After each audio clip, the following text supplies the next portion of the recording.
Hello dear student, welcome. तो अभी marketing का नेक्स्ट टॉपिक हम लोग पढ़ रहे हैं, प्राइसिंग फैक्टर्स इन्फ्लुएंसिंग प्राइसिंग। मतलब जब कंपनी अपना प्रोडक्ट का प्राइस रखता है मार्केट में तो क्या सोच के रखता है, what are the factors that influencing pricing. तो कंपनी प्राइसिंग ऐसे मन में आया नहीं रखता है, there are two factors that affect the pricing factor. तो एक होता है इंटरनल फैक्टर, एक होता है एक्सटर्नल फैक्टर। तो इंटरनल फैक्टर का मतलब क्या होता है, कंपनी अपने अंदर देखता है, एक्सटर्नल मतलब बाहर। तो सबसे पहला दिया कॉस्ट। तो वाइल फिक्सिंग दी प्राइस, जब प्राइस फिक्स करेगा तो कंपनी कॉस्ट देखेगा कि उसको बनाने का खर्चा कितना आ रहा है। फॉर एग्जांपल, अगर कंपनी एक पेन 10 रुपये का बेच रहा है, सेलिंग प्राइस 10 रुपये है, तो वो देखेगा कि कॉस्ट अगर उसको 7 रुपये खर्चा आ रहा है तो 3 रुपया प्रॉफिट कमाने के लिए वो 7 रुपये का खर्चे को 3 रुपया प्रॉफिट कमाने के लिए 10 रुपये का माल बेचेगा। तो कितना बनाने का खर्चा आ रहा है वो देखेगा। इसमें raw material, labour, overhead, promotion सब कॉस्ट को ऐड करेगा और प्रॉफिट ऐड करेगा और बाद में चीज़ को बेचेगा। तो कॉस्ट देखेगा कितना उसको बनाने का खर्चा आ रहा है। नेक्स्ट है कंपनी कॉर्पोरेट इमेज। अगर कोई कंपनी का इमेज काफ़ी बड़ा है, ब्रांड है, कंपनी का गुडविल है मार्केट में, तो अपने इमेज के हिसाब से अच्छा प्राइस सेट करेगा। और कोई कंपनी मार्केट में नया कंपनी है, उसका इमेज नहीं है, तो वही कंपनी अपना प्रोडक्ट सस्ते में बेचेगा। सिंपल।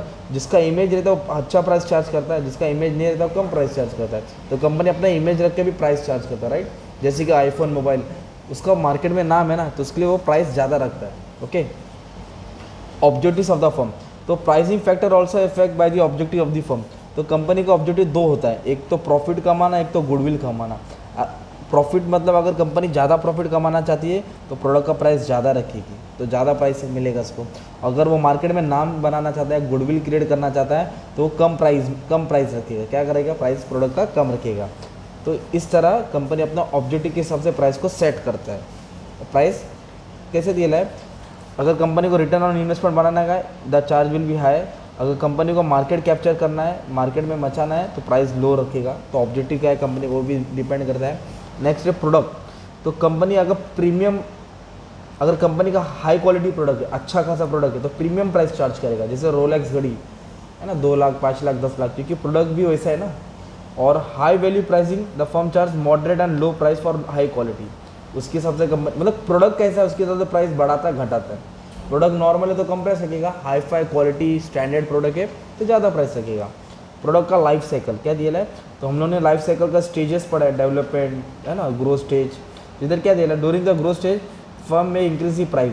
जब प्रोडक्ट एक हाई लेवल पे पहुंचता है, कंपनी का ग्रोथ ज़्यादा रहता है, तो उस टाइम प्रोडक्ट का प्राइस ज़्यादा रहता है। तो जैसे मैच्योरिटी आता है, डिक्लाइन हो जाता है, कंपनी प्राइस क्या कर देता है, कम कर देता है। तो life cycle also effect the pricing of the product. और भी इंटरनल फैक्टर, कंपनी का इमेज, प्रमोशन, क्रेडिट, उधारी का पॉलिसी, ये सब फैक्टर रख के कंपनी क्या करता है, प्राइस सेट करता है। तो this are the internal factor while deciding the price. And what are the external factor that affect the pricing? तो सबसे पहले कंपनी कंपटीशन को देखेगा, दुश्मन, कंपिटिटर्स, वो क्या प्राइस चार्ज कर रहा है, फिर उसके हिसाब से अपन प्राइस चार्ज करेंगे। अगर दुश्मन 8-10 रुपये का बेच रहा है, 12 का बेच रहा है, 11 का बेच रहा है, तो अपन अपना अच्छा प्रोडक्ट अपन 14 का बेचेंगे। ये एक्सटर्नल फैक्टर हो गया।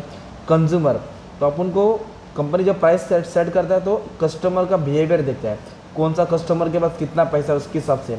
इधर क्या दिया, developing country like India, customer are price sensitive and they may not buying highly priced brand. तो इंडिया में ज़्यादा मतलब क्या है, जो रिच पीपल है वही हाई फाई प्राइस खरीदेंगे, ज़्यादा करके कॉमन पीपल प्राइस सेंसिटिव होते हैं, इसलिए वो हाईली प्राइस वाला प्रोडक्ट परचेस नहीं करेंगे। इसलिए मार्केटर को कस्टमर का परचेसिंग पावर देख के प्राइस को सेट करना पड़ता है। डिमांड, अगर प्रोडक्ट का प्राइस ऑफ डिमांड इस मतलब price of the goods are great extent depend upon the demand. Price किस पे डिपेंड होता है, demand. And increase in demand में lead to increase in price. अगर प्रोडक्ट का डिमांड ज़्यादा है, पब्लिक ज़्यादा खरीदने आ रही है, तो क्या करेगा, कंपनी प्राइस बढ़ा देगा। प्रोडक्ट का डिमांड ही नहीं है, कोई खरीद ही नहीं रहा, तो कंपनी सस्ते में बेचेगा उसको। ये डिमांड फैक्टर भी इफेक्ट करता है। इकोनॉमिक कंडीशन, कंट्री का इकोनॉमिक कंडीशन कैसे चल रहा है। अगर कंट्री प्रॉस्पेरिटी है, बूम है, इकोनॉमिक कंडीशन अच्छा है, स्टॉक मार्केट अच्छा चल रहा है, सब अप ट्रेंड में है, तो फिर अच्छा प्राइस चार्ज करेंगे। लॉकडाउन हो गया, प्रॉब्लम है, बीमारी फैल गई, कंट्री में कुछ प्रॉब्लम आ गया, वॉर हो गया, उस टाइम पे प्राइस कम कर देंगे ना यार, कौन आएगा खरीदने। तो ये सब फैक्टर थे जो प्राइस को इफेक्ट करता है, इंटरनल और एक्सटर्नल। तो 4 पॉइंट्स भी पढ़ेंगे ना तो तुम्हारा यह आंसर कवर आ जाएगा। तो हमने क्या पढ़े, फैक्टर इन्फ्लुएंसिंग प्राइसिंग। तो प्राइसिंग का क्या क्या फैक्टर है जब कंपनी देखता है, तो इंटरनल मतलब कंपनी के अंदर, एक्सटर्नल मतलब कंपनी के बाहर। तो इंटरनल मतलब कंपनी अपना खर्चा देखेगा, कॉर्पोरेट इमेज देखेगा, objectives, product life cycle, extra मतलब दुश्मन, कंज्यूमर को देखिए, चैनल्स, इधर एक बड़ा है चैनल। डायरेक्ट चैनल मतलब कंपनी डायरेक्ट कस्टमर को बेच रहा है, और इनडायरेक्ट मतलब कम मैन्युफैक्चरर, होलसेलर, रिटेलर, कंज्यूमर। तो ज़्यादा बड़ा चैनल रहेगा तो प्रोडक्ट का प्राइस बढ़ जाता है, छोटा चैनल रहेगा तो प्राइस क्या हो जाता है, कम हो जाता है। ओके, तो ये आंसर पढ़ लेना, इजी है। Thank you very much.